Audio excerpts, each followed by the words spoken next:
Bienvenidos una vez más a The Horror Show Podcast. Hoy, como cada miércoles, volvemos de nuevo con un vídeo especial y sobre todo volvemos con un caso de un asesino en serie.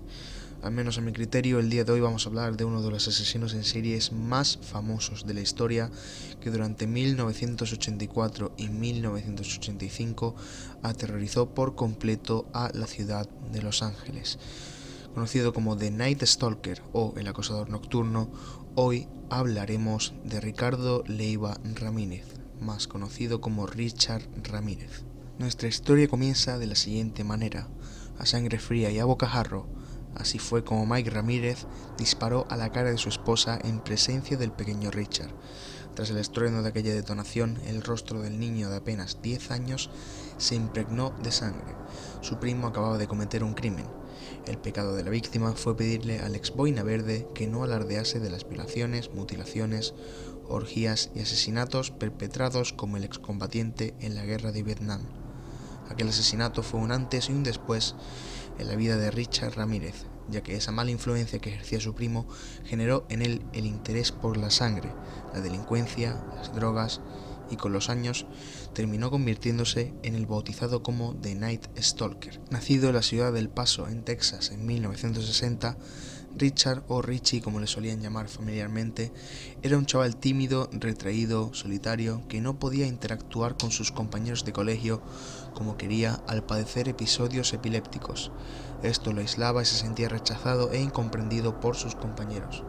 Tampoco ayudó a haber nacido en una familia muy estricta donde su padre, el cual era un inmigrante mexicano, propinaba continuas palizas tanto a él como a su madre y hermanos.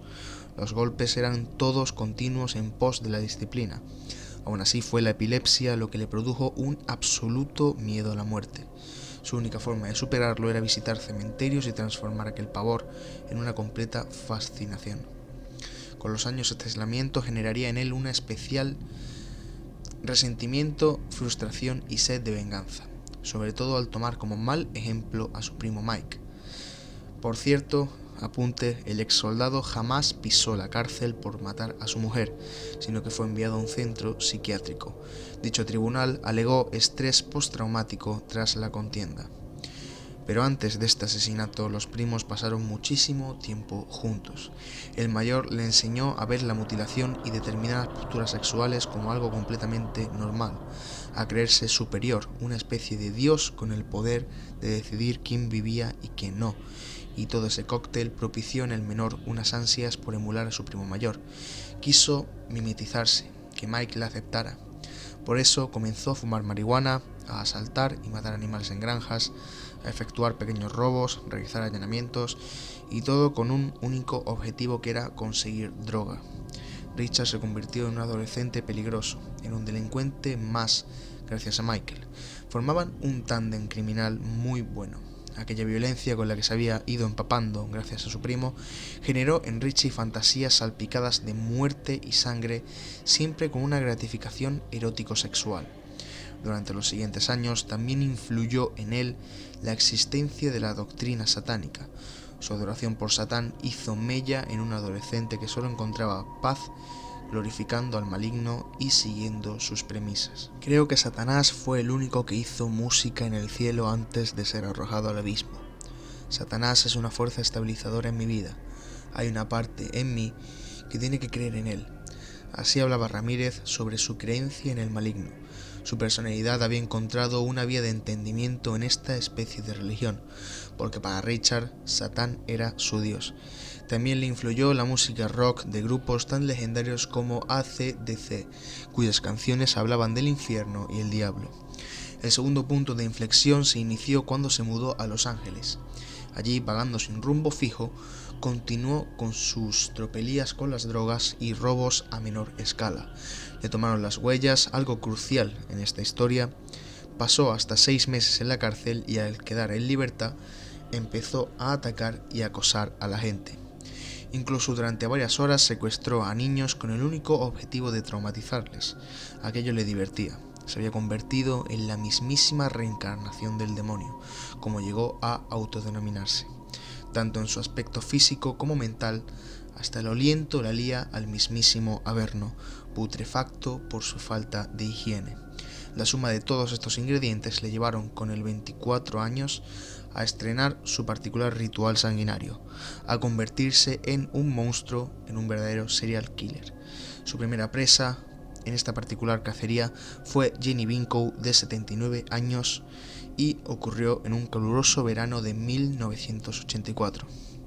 Los vecinos del barrio Glacial Park de Los Ángeles dormían con las ventanas abiertas. Hacía muchísimo calor. En el apartamento de la anciana reinaba el silencio y corría una leve brisa en su dormitorio. Un extraño vestido completamente de negro y con guantes merodeaba sigiloso por las distintas estancias. Portaba un afilado cuchillo de caza de 15 centímetros. Buscaba algunas joyas para llevarse. Decepcionado al no encontrar lo que buscaba, Richard acuchilló salvajemente en el pecho y en el cuello de Jenny. Lo hizo con tanta fuerza que casi la decapitó. Después abusó sexualmente de ella. La mujer no tuvo tiempo de defenderse. Al día siguiente, uno de sus hijos, que también residía en el bloque, encontró su cadáver. El crimen de Jenny Binkow fue el primero de una larga lista de asesinatos que se alargó hasta agosto de 1985. Su modus operandi le hacía ser extremadamente peligroso, porque Richard no era metódico, ni ordenado, ni siquiera era inteligente. No seguía un patrón determinado, no tenía preferencia alguna en cuanto a sus víctimas. Lo mismo elegía a mujeres que a hombres, niños o ancianos. No le importaba la raza, la edad o la condición. Era completamente impulsivo e inhumano, y esto lo hacía ser tan imprevisible como letal. Igual robaba que maltrataba, violaba o mataba a sus presas. En cada ataque utilizaba armas distintas, desde un bate de béisbol hasta un puñal, cuchillos o varios modelos de pistolas. Eran aparentemente crímenes sin conexión alguna, pero cada uno de ellos estaba impreso de una crueldad inconcebible. Desde un tiro a sangre fría en la cara del joven Dale Okazaki, de 33 años, después de allanar su domicilio, pasando por las decenas de cuchilladas a la italiana Maxine Zazzara, de 44 años, a la que, entre otras cosas, había sacado los ojos tras matar a su marido. Ambos dormían en su cama cuando ocurrió el terrible suceso. Por no mencionar la feroz violación a Ruth Wilson mientras encerró a su hijo pequeño en un armario. La mujer logró sobrevivir al brutal ataque y, cuando testificó ante la policía, no solo dio una descripción perfecta de su agresor, sino que no podía olvidar su aliento, aquel desagradable hábito que casi le hizo desfallecer. Cuando el cazador atacaba, las consecuencias eran nefastas. Sin embargo, sus actos eran erráticos y torpes, ya que dejaba pruebas y evidencias por todos lados en las escenas de los crímenes. Aparte de ir a cara descubierta, lo que le hacía identificable para los supervivientes, alto, moreno, de origen hispano y aspecto intimidante, la policía encontró la impresión de una zapatilla deportiva y también huellas dactilares. Era cuestión de tiempo, o más bien de tecnología, que le identificasen tarde o temprano. No había día que los medios de comunicación no informasen sobre el bautizado como The Night Stalker, el acosador nocturno, y sus despiadados ataques. La furia y la fuerza empleadas en cada asesinato le hacían comparable al mismísimo Jack el Destripador u a Drácula, por aquello de perpetrar sus asaltos al caer el sol. En el verano de 1985 la escalada de violencia llegó al punto más alto. Por entonces Richard llevaba ya 23 víctimas, 12 asesinadas impunemente mientras tarareaba Nightcrawler de AC/DC, la canción que fue su peculiar himno criminal y que le acompañaba durante sus cacerías. Por su parte, la ciudad de Los Ángeles vivía sumida en un continuo terror. Se dispararon la venta de armas, de alarmas de seguridad y de perros guardianes. Nadie se sentía seguro en su propia casa. Pero un error durante su última cacería llevó a Richard hasta la mismísima policía. Era la madrugada del 24 al 25 de agosto de 1985 y el homicida asaltó una vivienda del barrio de Mission Viejo, en el condado de Orange, a unos 80 kilómetros al sureste de Los Ángeles. Era el domicilio de la joven pareja formada por William Carnes e Inez Erickson. Ramírez entró en el dormitorio mientras dormían y descargó 3 tiros a bocajarro en la cabeza de William. Inez se despertó por los disparos y se quedó en estado de shock mientras aquella sombra la observaba.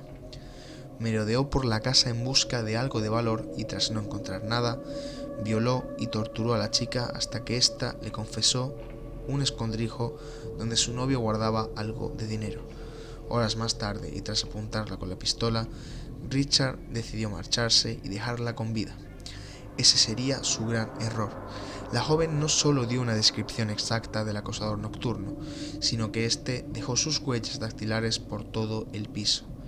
Las autoridades del estado de California por fin disponían de un innovador sistema de identificación dactilar, y era cuestión de tiempo que se cotejasen y que diese un resultado positivo. Recordemos que en 1982 Richard fue fichado por la policía y estuvo en la cárcel por tráfico y consumo de drogas.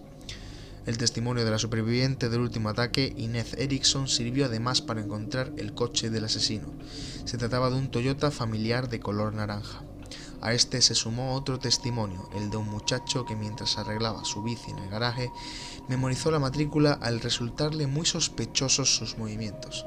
A la mañana siguiente, el joven acudió a la policía. Gracias a ambas declaraciones, los agentes encontraron el Toyota en el aparcamiento de un McDonald's. Iniciaron la vigilancia esperando que su dueño apareciese, pero Ramírez se había largado a Tucson a visitar a unos familiares. Fue entonces cuando registraron y analizaron el vehículo y obtuvieron diversas huellas. Al contrastar una de ellas con la base de datos, dio un resultado: Richard Ramírez. Acababan de encontrar al acosador nocturno. Inmediatamente se hizo pública su identidad. Toda Los Ángeles por fin conocía quién era el asesino en serie que les había aterrorizado en los últimos meses. Así que cuando Richie regresó de su viaje, ajeno a todo el impacto mediático, comenzaron los problemas. Cogió un autobús y pese a tomar precauciones, todos los pasajeros le reconocieron. Decidió bajarse de inmediato, ya que sabía que la policía estaba muy cerca. Así que huyó. Intentó robar el coche a una mujer, pero sus gritos alertaron a su marido y a otros vecinos que le persiguieron corriendo hasta alcanzarle. Habían atrapado al monstruo que merodeaba por las noches. Tras su detención, el asesino fue acusado de 31 delitos graves y 14 asesinatos, pero aún quedaba un largo y grotesco proceso judicial por delante. La chulería del acosador nocturno hizo estremecer a los familiares de las víctimas. El circo mediático que generó Richard Ramírez durante el juicio comenzó en el mismo momento de su detención.